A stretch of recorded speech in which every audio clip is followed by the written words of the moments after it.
তুই যে আমাকে ক্ষমা করে দিয়েছিস আমার খুব ভালো লাগছে। ক্ষমা না করে কি করব বল? যেভাবে সবার কাছে নালিশ করেছি। তার মানে তুই কি বলতে চাইছিস? সবার চাপে আমাকে ক্ষমা করেছিস, মন থেকে করিসনি? মন থেকে যদি ক্ষমা নাই করতাম তাহলে তোর সঙ্গে এভাবে মিশতাম না। তোকে একটা কথা জিজ্ঞেস করবো টনি, বল। তুই কাউকে ভালোবাসিস? আরে এই কলেজের প্রত্যেকটা ছেলে মেয়ে জানে আমি কাকে ভালোবাসি, আর তুই আমাকে নতুন করে জিজ্ঞেস করছিস? তুই কাকে ভালোবাসিস বল না। এই যে তুই আংটিকে ভালোবাসিস? আংটিকে ভালোবাসতে যাবো কেন?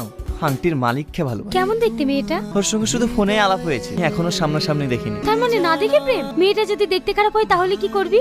ও যদি দেখতে কুৎসিত হয় না তো আমি ওকেই ভালোবাসি আর ওকেই বিয়ে করব। কিন্তু জানিস সালমা, কয়েকদিন হলো ও আমার ফোন তুলছে না, ফোন সুইচ অফ বলছে। ওর কিছু হয়নি তো? না না, ওর কিচ্ছু হয়নি, ও একদম সুস্থ আছে। তাই যেন হয়। এই কিন্তু তুই কি করে জানলে? তুই যাকে জীবন দিয়ে ভালোবাসিস তার কোনোদিন বিপদ হতে পারে। কিন্তু ও আমাকে ফোন করে না কেন? ও নিয়ে তুই টেনশন করিস না, তুই দেখবি কয়েকদিনের মধ্যেই তোর গার্লফ্রেন্ড তোকে সারপ্রাইজ দেবে।